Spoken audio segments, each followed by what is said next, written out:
할렐루야. 이거 한 주간도 여러분 정말 수고 많이 하셨고, 정말 우리 각자 우리 성도님들 각자의 삶의 자리에서 일터에서 얼마나 참 고생하시고 수고하시고, 이거 이렇게 저도 주중에 몇 가정 또 사업장 또 이렇게 몇 군데 돌아보니까 참 우리 성도님들 너무나 진짜 바쁘시고 또 치열하게 살아가시고, 또 나라도 참 이렇게 혼란하고 어지러운데 또 참 이렇게 일하시고 또 직장 생활하시고, 우리의 삶이 녹록하지 않지만 그래도 하루하루 정말 하나님께서 우리에게 은혜 주시고 힘 주시고 우리 성도님들 위로하여 주시고, 하나님께서 능력의 장중에 붙잡아 주셔서 반드시 우리는 승리하게 되고 또 반드시 우리 삶을 통해서 하나님께 영광을 드리게 될 줄로 믿습니다. 우리 삶의 모든 영역, 모든 순간, 모든 시간 정말 하나님께서 우리를 붙들고 계시고, 모든 것이 하나님을 사랑하는 그 모든 자에게는 합력하여 선을 이룬다고, 정말 하나님의 섭리와 주권, 그 하나님의 다스리심이 우리의 삶에 역사하게 되는 줄로 믿습니다. 그래서 하나님께서 허락하지 아니하시면 참새 한 마리도 땅에 떨어지지 않는다, 이렇게 말씀하고 있지 않습니까? 정말 우리 삶의 모든 그 영역 가운데 하나님의 섭리와 하나님의 주권, 그래서 하나님은 반드시 당신의 그 선하신 뜻대로 이루어 주시고, 그래서 우리 윤경 원사님이 갑자기 그렇게 복통이 와가지고 가보니까 이 맹장이 그렇게 터져버려가지고 말이죠. 그래서 수술을 그래도 잘 마치고 지금 회복을 하고 있는데, 생각해 보니까 우리 윤경남 원사님이 이번 주에 뭐를 했습니까? 그 새생명 전도축제 발대식 때 간증을 했잖아요. 간증을. 정말 지난주에 만약에 그 맹장이 터졌다고 생각을 해보시죠. 그럼 못한 겁니다. 못한 거. 이 발대식 때 원래 하기로 다 이 한 달 전부터 이게 예의가 되어 있었는데, 그래서 우리 하나님은 정말 절대로 우리 하나님은 손해를 안 보시는구나. 모든 것이 맹장 하나도 여러분 우습게 보지 마십시오. 하나님의 섭리와 주권 안에 있습니다. 하물며 여러분 우리의 생명, 우리의 인생, 우리의 가정, 정말 여러분들의 삶, 하나님의 그 강한 능력의 장중에 하나님 우리를 붙드시고 지키시고 보호하시고, 좀 하나님께서 반드시 우리 삶을 통해서 당신의 영광을 나타내실 줄로 믿습니다. 그래서 우리가 정말 하나님을 의지하면서 믿음으로 나아갈 때에 하나님의 뜻이 우리 삶을 통해서 아름답게 이루어지게 될 줄로 믿습니다. 그래서 우리 한우들 위해서도 우리가 계속 또 이따가도 우리 같이 기도했으면 좋겠습니다. 자, 오늘 우리가 읽은 이 말씀을 통해서 우리가 확인할 수 있는 것은 무엇이냐? 우리의 믿음과 신앙생활은 절대로 정지되거나 정체되거나 멈추어서는 안 된다라는 것입니다. 우리 신앙을 이런 측면에서 볼 때에 한 가지 비유를 들 수가 있습니다. 그것은 바로 우리의 믿음이라고 하는 것은 자전거를 타는 것과 같다라는 것입니다. 자전거. 여러분 자전거를 탈 때 그 목적지까지 자전거가 어떻게 됩니까? 계속해서 멈추지 않고 쉬지 않고 자전거는 계속 달려야 하는 것이죠. 달려야 하는 것입니다. 자전거를 타다가 멈추면 어떻게 됩니까? 멈추면은 그 자리에 그냥 서 있거나 아니면은 쓰러지거나 넘어질 수밖에 없는 것이죠. 계속해서 그 목적지에 도달할 때까지 페달을 밟으면서 계속해서 앞으로 전진을 해야 한다는 것입니다. 우리 신앙생활도 마찬가지라는 것이죠. 정상적인 그리스도인이라면 반드시 그 믿음에 있어서 그 신앙 영적으로 성장하고 성숙하고 그 믿음이 진보하고 앞으로 나아가게 돼야 한다는 것입니다. 정상적인 그리스도인들, 정상 성장하는 성도들에게 있어서 절대로 후진이란 있을 수가 없다라는 것입니다. 믿음이 떨어진다거나 신앙이 성장하지 못하고 거꾸로 퇴보된다, 이런 거는 있을 수가 없다는 것입니다. 우리의 믿음이 살아있는 믿음이라면 우리의 신앙은 날마다 성장하고 성숙하고 자라나고, 그러면서 아름다운 신앙의 열매를 맺어야 한다라는 것이에요. 나무가 죽지 않은 이상 계속해서 가만히 있는 것처럼 보인다 할지라도 조금씩 자라고 잎을 내고 또 가지를 뻗으면서 꽃을 피우고 열매를 맺는 것처럼 우리 신앙생활이라는 것도 끊임없이 자라고 또 성장하고 성숙해 나아가면서 아름다운 신앙의 열매를 맺어야 한다라는 것입니다. 그렇기 때문에 우리가 늘 성경이 우리에게 강조하고 말씀하고 있는 것처럼 우리가 늘 말씀과 기도 가운데 깨어 있어야 하는 것이고, 예. 또 우리가 시험에 들지 않도록 우리가 늘 정말 하나님과 소통하고 교제하면서 하나님의 임재 아래 하나님의 그 성령의 운행하심을 우리가 날마다 사모하는 삶을 살아야 한다라는 것이에요. 이런 측면에서 본다면 오늘 우리의 신앙생활은 아주 적극적이 돼야 되고, 또 연속적이 돼야 된다는 것입니다. 기도할 때도 한두 번 기도하다가 에이 뭐 하나님이 내 기도를 안 들어주시는 것 같다 그러면서 기도를 포기하고 멈추는 것이 아니라 들어주실 때까지, 우리 삶 가운데 하나님의 뜻이 이루어질 때까지 우리가 계속해서 쉬지 않고 기도하고 간구하며 이렇게 하나님의 은혜의 자리로 우리가 힘써 나와야 한다는 것이죠. 그래서 우리가 잘 아는 데살로니가전서 5장 말씀에서 사도 바울이 우리에게 뭐라고 말씀하고 있습니까? 쉬지 말고 기도하라. 쉬지 말고 기도하라. 그것이 우리가 마음으로 우리가 항상 우리가 깨어서 우리가 매일매일 삶 속에서 항상 기도하는 마음, 어떤 그런 태도나 자세를 가져야 한다는 뜻도 있지만, 이렇게 정한 시간 정한 자리에 나와서 하나님의 은혜를 사모하며 우리가 힘써 기도의 자리로 나아가야 함을 성경이 우리에게 분명히 말씀해주고 있다라는 것입니다. 우리 데살로니가전서 5장 말씀 우리 같이 한번 읽어보도록 하겠습니다. 항상 기뻐하라. 쉬지 말고 기도하라. 범사에 감사하라. 이것이 그리스도 예수 안에서 너희를 향하신 하나님의 뜻이니라. 예, 우리를 향한 하나님의 뜻이 뭐라고요? 쉬지 말고 기도하는 거, 기도하는 거. 예, 쉬지 말고 기도하라. 그러니까 이렇게 응답의 그 여부를 우리가 쉽게 우리가 판단을 할 수는 없죠. 왜냐하면은 우리의 생각과 하나님의 생각이 다르기 때문에 어쨌든 우리 하나님의 말씀에 순종하여서 우리가 쉬지 않고 기도의 자리로 힘써 나아갈 때에 하나님께서는 반드시 그 기도를 받으시고 우리의 그 기도를 통해서 당신의 선하신 뜻과 섭리와 계획과 역사를 이루어 나가신다라는 것입니다. 자, 그러면 신앙생활을 이렇게 적극적으로 쉬지 않고 계속해서 신앙생활을 영위해 나가야 한다라고 본다면, 이거 너무 신앙생활이 이거 너무 피곤한 거 아닌가, 너무 이게 신앙생활이 이게 부담스럽지 않나, 힘들지 않나, 이렇게 생각을 우리가 할 수도 있는 것이죠. 하지만 다시 생각해 보면은 전혀 그렇지가 않습니다. 전혀 그렇지가 않아요. 왜냐하면 우리의 신앙생활이라는 것은 뭐예요? 하나님과 교제하고 사귀고 또 하나님과 연애 생활을 하는 것과 같기 때문이라는 것입니다. 여러분, 사랑하는 남녀가 연애하는데 여러분 피곤할 수가 있겠습니까? 오늘 만났으니까 한 주 있다가 아니면 한 달 있다가 다음 주에 다음 달에 만나자. 여러분, 그거는 사랑이 아니죠. 그렇지가 않습니다.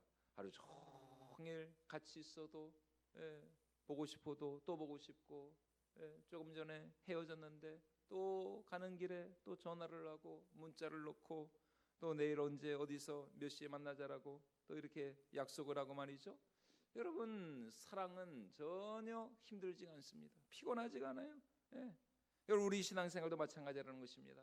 하나님을 사랑하고 교회를 사랑하고 또 주님을 사랑한다면은 우리 신앙생활은 절대로 피곤할 수가 없는 것이죠. 하나님을 오늘 이만큼 내가 알았다고 해서 한 주 있다가 한 달 있다가 내가 그 다음에 이제 그 다음 스텝을 밟아서 이제 하나님을 알아야 되겠다, 절대로 그럴 수가 없습니다. 하나님을 알면 알수록, 하나님을 사랑하면 사랑할수록 더 하나님을 알아가고 싶고 만나고 싶고 또 하나님을 더 깊이 하나님과 교제하고 싶고 말이죠. 이것이 우리 신앙생활, 살아있는 신앙생활의 특징이다라는 것입니다. 그런 의미에서 여러분, 우리의 신앙생활은 정말 적극적이 되어야 하는 것이고, 더 우리가 하나님을 향한 그 간절함과 사모함과 그 열정을 가지고 힘써 하나님의 은혜를 사모해야 한다라는 것입니다.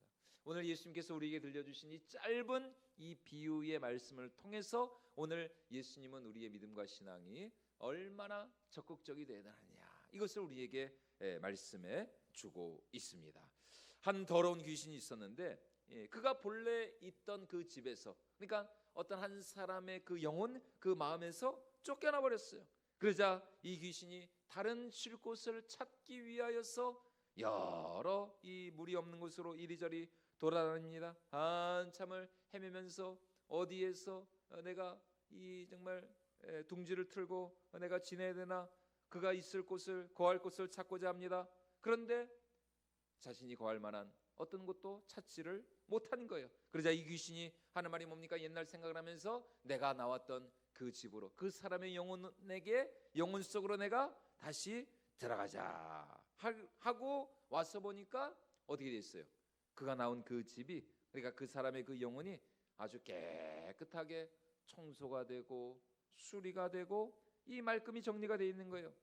그래서 이 귀신이 옳다구나 하면서 하는 말이 뭡니까? 가서 자기보다 더 악한 귀신 7을 데리고 와가지고 말이죠, 그 사람 집에 그냥 들어가 버린 거예요. 그래서 그 사람의 처음 형편이, 그 사람의 나중 형편이 처음보다 더 비참하게, 무려 몇 배나? 7배나 더 비참하게 되었다는 것입니다. 그게 오늘 말씀이에요. 자, 우리 누가복음 11장 오늘 본 말씀 우리 다시 한번 24절로 26절 같이 한번 읽어보도록 하겠습니다. 더러운 귀신이 사람에게서 나갔을 때에 물 없는 곳으로 다니며 쉬기를 구하되 얻지 못하고 이에 이르되 내가 나온 내 집으로 돌아가리라 하고 가서 보니 그 집이 청소되고 수리되었거늘 이에 가서 저보다 더 악한 귀신 7을 데리고 들어가서 거하니 그 사람의 나중 형편이 전보다 더 심하게 되느니라. 예, 무슨 말입니까? 그러니까 이 사람이 본래 어떻게 했어야 됐다는 거예요? 그 귀신이 나가고 난 후에 자신의 집을 깨끗이 청소하고 소지하고 수리한 것, 집안을 정리한 것, 거기까지는 좋았어요. 참 잘한 일이었습니다. 그런데 문제는 그 다음이었다는 것이죠. 그 다음이 문제였어요. 귀신이 나고 나서 그렇게 깨끗하게 자기 집안을, 자기 영혼을, 자기 마음을 청소하고 수리하고 정돈한 것까지는 좋았는데 거기서 멈추면 안 되었다라는 것입니다. 거기서 멈추면 안 되었어요. 그것으로 자기 할 일을 다 했다라고 생각하면 안 했다는 것입니다. 이제 그렇게 깨끗이 청소된 그 자리, 깨끗이 정리정돈되고 깨끗하게 치워진 그 자리를 무엇으로 채웠어야 되느냐? 깨끗하고 좋은 것으로, 악한 것이 아닌 거룩한 것으로, 그리고 추한 것이 아닌 아름다운 것으로 그 빈자리, 그 깨끗하게 치워진 그 자리를 거룩하고 성결하고 또 성령 충만하고 생명으로 가득한 것들로 그 빈자리를 채워야 했다라는 것입니다. 그래야 그 나갔던 귀신이 다시는 들어올 수가 없었다는 것이죠. 그런데 이 사람은 그 빈자리를 채울 생각을 하지 않았어요. 그냥 그 귀신이 나간 것으로만 만족을 해버리고 말았다는 것이죠. 그러자 어떤 일이 일어났다고요? 그에게서 나간 그 귀신이 다시 돌아왔는데 이번에는 자기 혼자만 돌아온 것이 아니라 자기보다 더 악한 귀신 7을 데리고 들어와 가지고 말이죠, 그 사람의 나중 형편이 처음보다 더 비참하게 되었다. 여러분, 이게 오늘 말씀입니다. 여러분, 오늘 우리도 마찬가지입니다. 무슨 말이냐? 우리가 예수 믿고 구원받아 하나님의 자녀가 된 것, 여러분 절대로 거기서 우리의 신앙생활이 멈추어서는 안 된다라는 것입니다. 그걸로만 우리가 만족해서는 안 된다는 것입니다. 우리가 처음 예수님을 우리가 믿고 영접하고 우리가 하나님의 자녀가 되었을 때 우리 영혼과 우리 심령 가운데 어떤 일이 일어납니까? 우리의 모든 허물과 죄악의 용서를 받아서 우리의 마음이 깨끗이 청소되어지고 또 우리의 영혼이, 우리의 마음이 새로워지고 말이죠, 순전해지고 내 모든 죄와 허물의 용서함을 받아 하나님의 자녀가 되었다는 그 감격과 감사, 그리고 그 기쁨이 이제 우리 가운데 넘쳐나게 되는 것이죠. 그런데 이제 우리의 신앙이 거기서 멈추면 안 된다라는 것입니다. 거기서 어떻게 해야 돼요? 한 걸음 더 나아가야 한다는 것이죠. 한 걸음 더 나아가야 돼요. 어쩌면 그 다음부터가 훨씬 더 중요하죠. 이제 예수 믿고 구원받고 나서 내 허물과 모든 이 죄의 용서함을 받았으면 이제 그 다음부터 내가 해야 할 일은 무엇이냐? 그렇게 깨끗하게 정리되고 소재되고 청소된 내 영혼의 빈자리, 내 마음의 그 빈자리를 말씀으로 채우고 하나님의 은혜로 채우고 하나님의 생명으로 채우고 하나님의 영으로 채울 생각을 해야지. 이제 내가 다 깜짝 놀라시는 것 같아요. 이제 내가 뭐 구원받았고 뭐 이제 뭐 나는 뭐 내 입술로도 내 마음으로도 예수님을 고백하고 믿었으니까 뭐 이제 나는 이제 죽어도 천국이고 당연히 죽어도 천국이죠. 예. 근데 당연히 죽어도 천국이라고 생각을 하고 뭐 이제는 뭐 나는 뭐 이제 세례도 받았고 뭐 교회 등록도 했고 뭐 주일마다 예배도 드리고 하니까 이제 뭐 이제 뭐 내가 그냥 하고 싶은 거 그냥 내가 세상에서 그냥 주일 예배 한번 딱 드리고 나서 월요일부터 토요일까지 그냥 내 마음대로 그냥 내 욕심대로 내 정욕대로 내 하고 싶은 거 내가 뭐 해도 되겠다. 그리고 주일날 와서 그냥 또 하나님 회개합니다. 하나님 아시죠? 그러면서 또 그냥 용서받고 이런 식으로 살면 안 된다는 거. 그거는 하나님을 만홀히 여기는 것이고 하나님을 경홀히 여기는 것이죠. 여러분 우리가 예수 믿고 우리가 구원받 당연히 너무나 잘한 일이죠. 그러나 이제 그 다음에 우리가 해야 할 일이 무엇이냐? 그렇게 정말 그리스도의 보혈로 깨끗하게 용서받고 거룩해지고 그리고 순결해진 우리의 마음, 우리의 생각 그리고 나의 시간과 나의 이 몸과 나의 마음을 정말 하나님이 주시는 그 은혜에 거룩하고 성결하고 그리고 아름다운 것들로 날마다 채워 나가야 한다는 것입니다. 그것이 무엇이냐? 바로 매일매일의 삶 속에서 예수 그리스도를 내 삶의 주인으로 나의 왕으로 우리가 섬기는 삶을 살아야 한다는 것입니다. 이전까지는 예수 믿기 전까지는 우리가 사단의 종로를 타지 않았습니까? 어둠의 자식이었고 본질상 진노의 자식이었고 하나님도 모르고 천국과 지옥이 있는지도 모르고 그냥 내 마음대로 내 생각대로 내 욕심대로 그렇게 살았어요. 하지만 이제 예수 그리스도를 믿음으로 말미암아 하나님의 거룩한 자녀가 되었으니 이제는 매일매일의 삶 속에서 내 마음의 왕자에 내가 앉는 것이 아니라 하나님을 내 마음의 왕자에 모시고 항상 하나님을 경외하고 섬기고 순종하는 삶을 사는 일에 우리가 열심을 내어야 한다라는 것입니다. 내 마음과 내 생각과 내 정신을 세상적인 것들로 세상에 참 허무하고 허탄하고 썩어 없어질 것들로 채우는 것이 아니라 항상 거룩하고 성결하고 그러니까 우리가 정말 뭐 이렇게 예배 자리에도 우리가 힘써 나와야 하는 것이고 또 주중에 여러분들 가정에서 일터에서 직장에서 여러분들이 어디에서 무엇을 하시든지 항상 기도하는 마음으로 하나님의 성령의 은혜를 구하고 또 말씀을 여러분들이 스스로 묵상하시고 통독하시고 또 필사도 하면서 항상 내 시간과 내 삶을 그리고 나의 이 몸을 실제적인 나의 이 육체를 정말 거룩한 것을 위하여서 거룩을 사모하는 마음으로 그렇게 나아갈 때에 여러분 악한 마귀 사단이 절대로 우리를 틈타지 못하고 우리가 매일의 삶 속에서 승리로 하나님께 영광을 올려드리게 될 줄로 믿습니다. 예전에는 나 자신만을 위해 살았다면 이제는 내 삶의 목적, 내 인생의 그 방향을 하나님께로 우리가 바꿔야 한다는 것입니다. 하나님 중심으로 우리가 살아야 한다는 것입니다. 불순종하고 방탕하던 그런 삶이 이제는 변하여서 거룩하고 순결한 순종의 사람으로 변화가 돼야 한다는 것입니다. 그래서 나의 시간도 물질도 그리고 심지어 내가 먹고 마시는 것까지도 무엇을 위하여서? 하나님의 영광을 위하여서.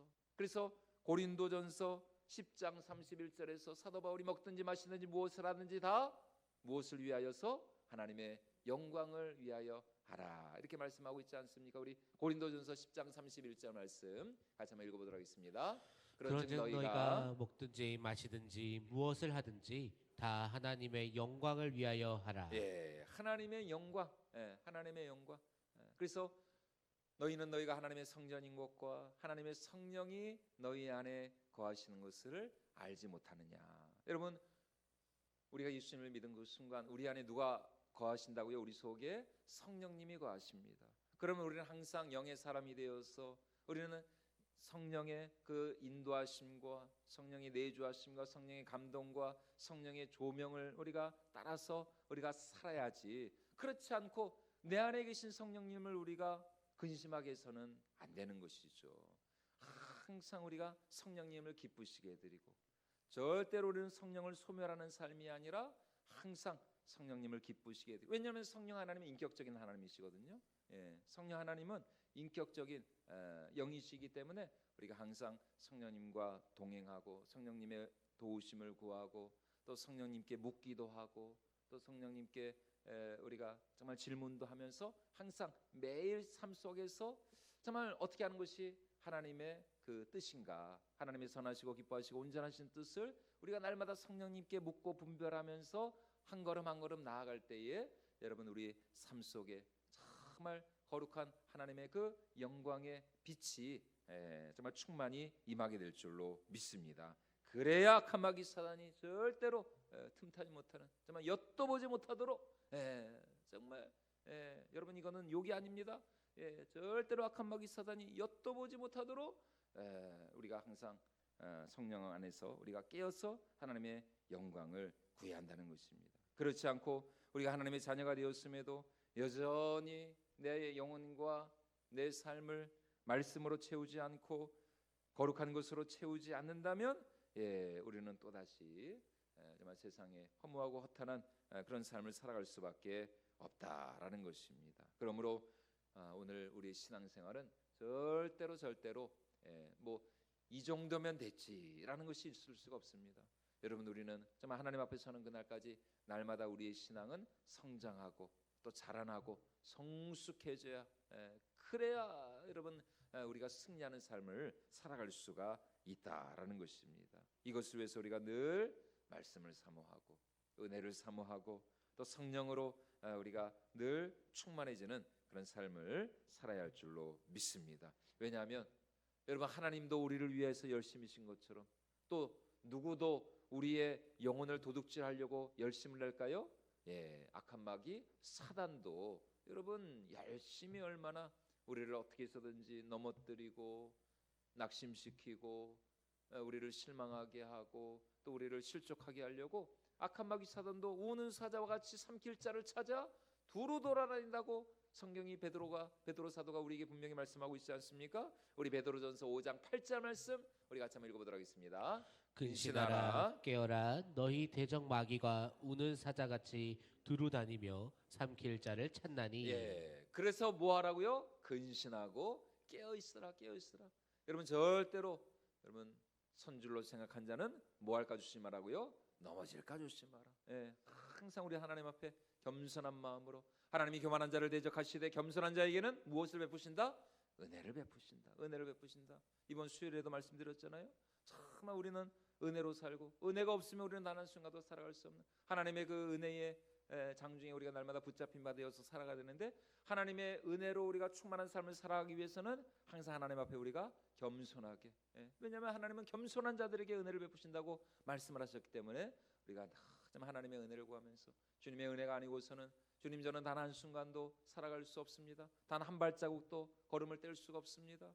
정말 주님의 은혜가 날마다 내 삶 가운데 충만하게 역사하게 하여 주시옵소서. 이렇게 겸손하게 하나님의 은혜와 긍휼을 구할 때에 우리의 삶은 날마다 승리하는 삶, 절대로 시험에 들지 않고 절대로 우리가 실족하지 아니하고 매일매일 삶 속에서 우리가 승리로 하나님께 영광을 올려드리게 될 줄로 믿습니다.